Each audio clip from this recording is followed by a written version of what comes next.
Hello बच्चों, आज हम पढ़ने वाले हैं प्रश्नावली 9.1 का क्वेश्चन नंबर 11। क्या दिया गया है? एक नहर के एक तट पर एक टीवी टावर ऊर्ध्वाधरता खड़ा है।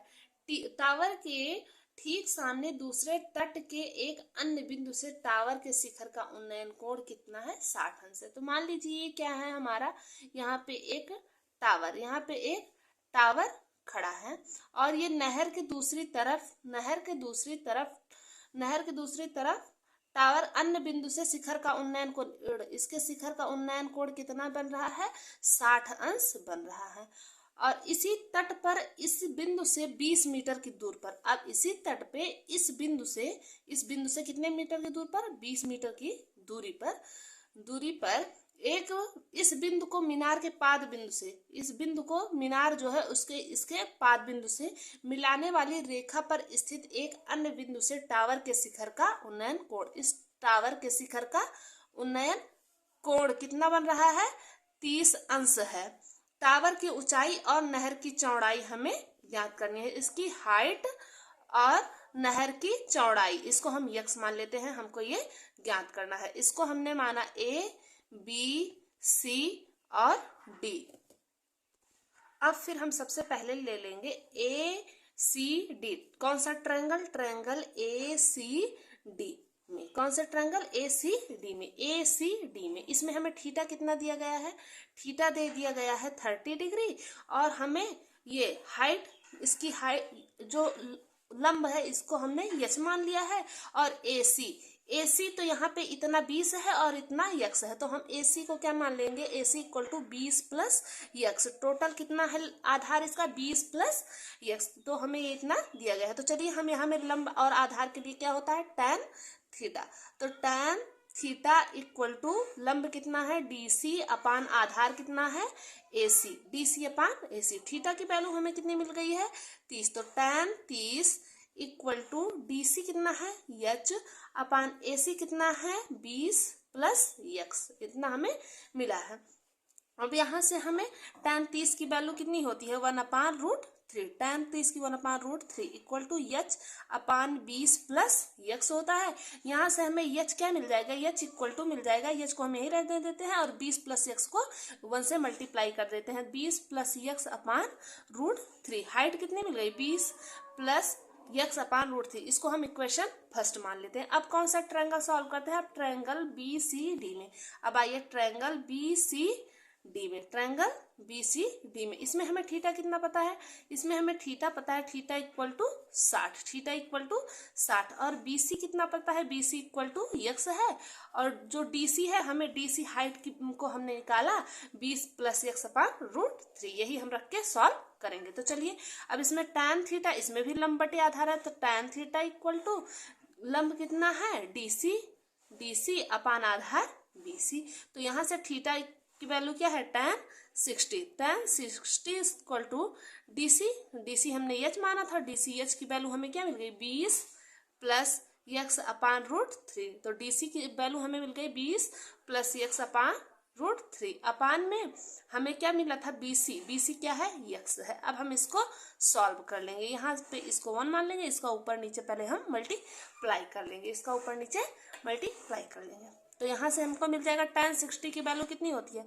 √3 इक्वल टू इसका 1 से मल्टीप्लाई हो जाएगा तो 20 प्लस यक्स अपान √3 यक्स, इतना हो जाएगा। अब इसका हम तिरछा मल्टीप्लाई कर लेंगे। तो चलिए यहाँ से क्या हो जाएगा? √3 का मल्टीप्लाई हो जाएगा तो 3 x equal to 20 plus x हो जाएगा। यहाँ से हमको मिल जाएगा। अब यक्स को हम एक तरफ ले जाएंगे तो 3 यक्स, और ये यक्स है इधर प्लस में, इधर आएगा माइनस में, इक्वल टू 20। तो 2 x equal to 20। 2 x equal to 20। तो यक्स इक्वल टू 20 बटे 2। तो 2 दहम्मा 20। यक्स की वैल्यू क्या आ गई?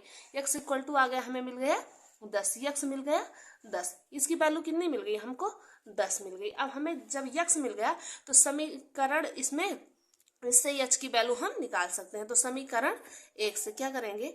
समीकरण 1 से क्या मिल जाएगा? यच इक्वल टू 20 प्लस एक्स अपान √3। तो यक्स की जगह पे हमको मिल गया है 10। तो 20 प्लस 10 अपान √3 इक्वल टू कितना मिल जाएगा 30/√3। तो हम ये जानते हैं कि √3 हमारा हमेशा ऊपर रहता है, नीचे की तरफ हम नहीं लिखते। तो क्या करेंगे, √3 से ऊपर नीचे मल्टीप्लाई कर देंगे, √3 से ऊपर और नीचे मल्टीप्लाई कर जाएंगे। तो क्या हो जाएगा 30√3/3, √3 का मल्टीप्लाई 3, तो 3 9 30। यहाँ से हमको यच क्या मिल जाएगा 10√3। यच हमको मिल गया कितना, यच मिल गया 10√3। हमें यक्स और यच ही निकालना था, इसकी हाइट निकालनी थी और यक्स निकालना था। तो यक्स हमको कितना मिल गया, यक्स मिल गया 10 और इसकी हाइट मिल गई 10√3। तो चलिए अब इसके बाद हम 12 नंबर क्वेश्चन सॉल्व करते हैं। अब क्या है, 7 मीटर ऊंचे भवन के शिखर से एक केबल टावर के शिखर का उन्नयन कोण 60 है। क्या है, ये 7 मीटर ऊंचा भवन है। कितना मीटर ऊंचा, 7 मीटर ऊंचा भवन। इसके शिखर से एक केबल टावर के शिखर, अब मान लीजिए यहाँ पे क्या है, एक केबल टावर है, इसके शिखर का उन्नयन कोण कितना है, इसके यहाँ से भवन के शिखर से केबल टावर के शिखर का उन्नयन कोण 60 है। कितना है, 60 है। और इसके पाद का अवनमन कोण कितना है, 45। इसका अवनमन कोण कितना है, यहाँ से इसका अवनमन कोण कितना है, 45 अंश है, 45 अंश है। तो टावर की ऊंचाई, हमें इसकी पूरी ऊंचाई, इसकी टावर की पूरी हाइट हमें ज्ञात करनी है। तो चलिए इसको हम सॉल्व करते हैं। अब यहाँ पे देखिए ये 7 मीटर है, तो ये भी तो इतना पार्ट तो इसके बराबर है, तो ये भी तो इतना 7 मीटर होगा, और ये 7 मीटर, ये 7 मीटर हमको मिल गया। अब हम इसका पहले नाम रख देते हैं ABCDE। अब यहाँ पे देखिए ये वाला जो कोण बन रहा है, ये कोण 45 है। अगर ये ऐसे हम यहाँ पे जेड बन रहा है तो ये कोण 45, तो ये कोण 45 होगा, क्योंकि शीर्षाभिमुख कोण के द्वारा हम जानते हैं कि ये 45, तो ये वाला भी 45 होगा।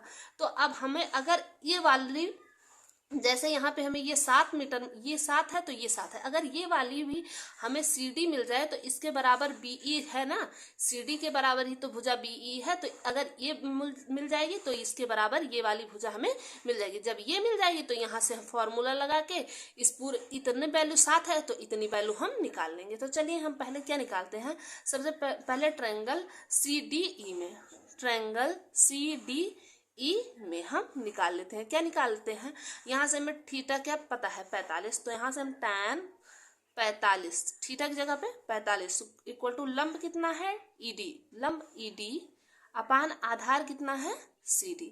तो tan 45 की वैल्यू 1 होती है, ED हमें 7 पड़ता है और हमें CD की वैल्यू निकालनी है। तो इसको हम तिरछा मल्टीप्लाई कर देंगे तो CD इक्वल टू हमको कितना मिल जाएगा 7।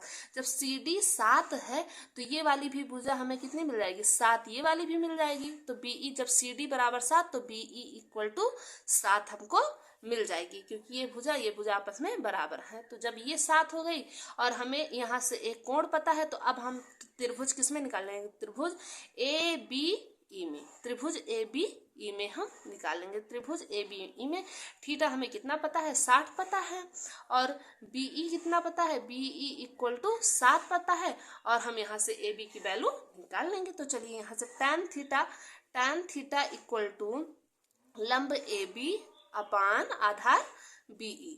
तो थीटा हमको यहाँ से पता है tan 60 इक्वल टू AB हमें निकालना है, AB इक्वल टू BE कितना पता है 7, क्योंकि हमने ये भुजा निकाली तो ये भुजा हमें 7 पता चल गई। अब tan 60 की वैल्यू क्या होती है √3 इक्वल टू AB अपान 7। इसका हम तिरछा मल्टीप्लाई कर लेंगे तो हमें AB कितना मिल जाएगा, AB इक्वल टू 7√3। AB कितना मिल गए 7√3, ये कितना मिल गया 7 ये 7 और ये 7√3।